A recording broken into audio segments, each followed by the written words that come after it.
Padre. Welcome sa ating segment na Tao Pero Santo! Bigatin ng imamarites namin sa inyo ngayon.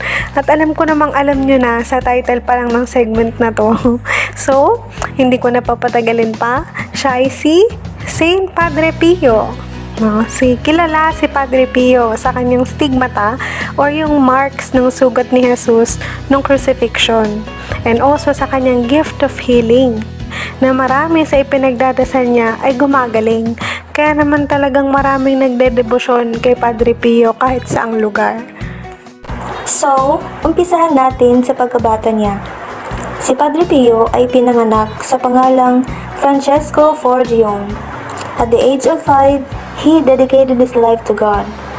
From his early childhood, he showed a remarkable recollection of spirit and a love for religious life. His mother described him as a quiet child who loved attending church and praying. Kaya nung bata pa siya, nakakausap niya yung guardian angel niya. Which is, akala niya lahat ng tao nakakapag-communicate sa guardian angel. Astig no? And nung nag-15 years old na siya, pumasok na siya sa Capuchin Order of the Friars Minor in Marconi, Italy. And he was admired by his fellow students, as well as by his superiors for his exemplary behavior and his deep spirituality. Kaya hindi nagtagal, after 8 years, he was ordained priest at the age of 23 on August 10, 1910. Dahil pari na si Padre Pio, ito yung naging center ng spirituality niya. Sobrang haba niyang magmisa.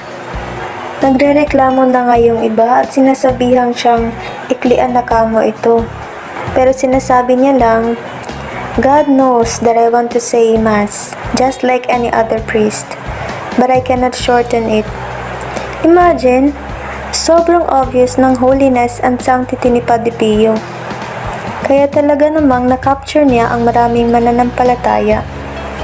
Maraming lumalapit sa kanya to seek counsel kasi even a few moments in his presence proved to be a life-changing experience.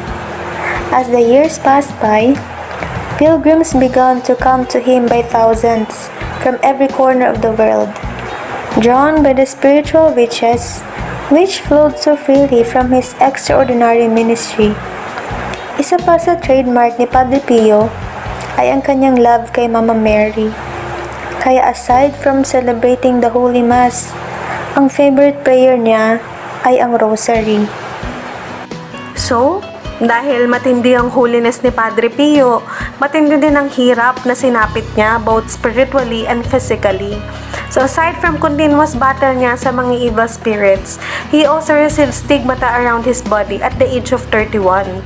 Dated on September 20, 1918, habang nagdadasal siya before the crucifix and making his thanksgiving after the Mass. No? So trivia muna tayo. No, he is actually the first stigmatized priest in the history of the church. And with resignation and serenity, he bore those painful wounds in his hands, in his feet and side for 50 years. Grabe ha, 50 years, hindi biro yon. And in addition, dahil dun sa pag-endure niya ng mga bodily pains na yon, God endowed Padre Pio with many extraordinary spiritual gifts and charisms. So, kasama dito yung kanyang gift of healing, bilocation, or yung pagiging present niya sa ilang places at the same time. Yung prophecy, miracles, discernment of spirits, the ability to read hearts, the gift of tongues, or yung ability to speak or understand languages that he had never studied. And the gift of conversions, the grace to see angelic beings in form, and above all, the fragrance which emanated from his wounds and which frequently announced his invisible presence. Grabe, no? Ikaw na maging banal. 'Di ba?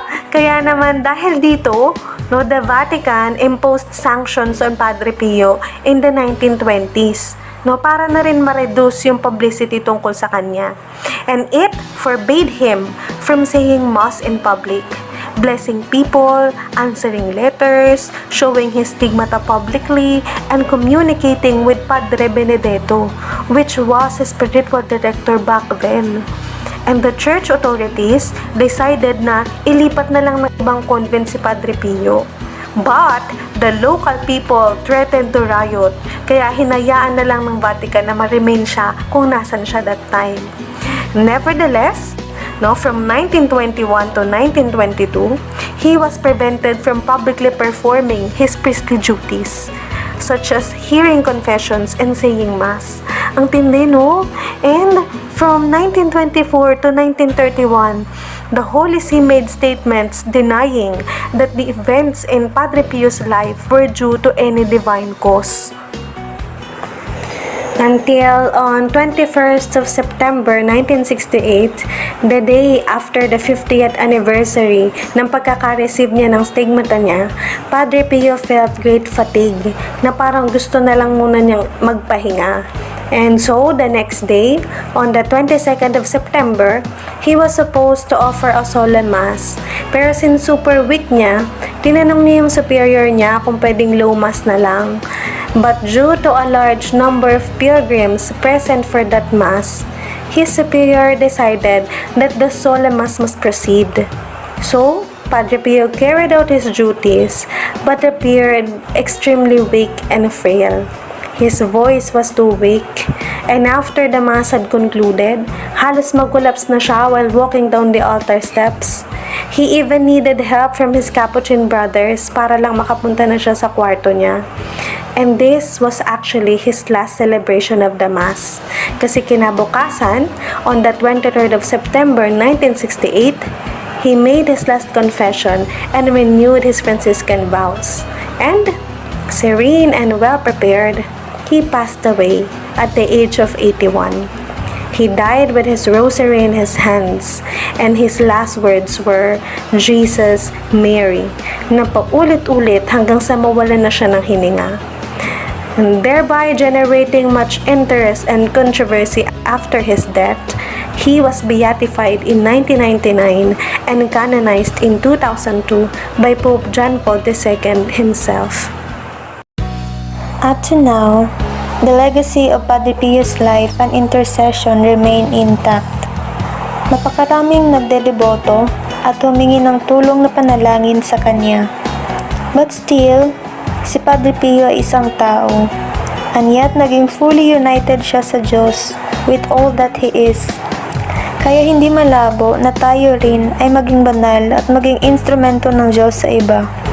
Hindi man kasing well-known ni Padre Pio, pero sa mata ng Diyos kaaya-aya na.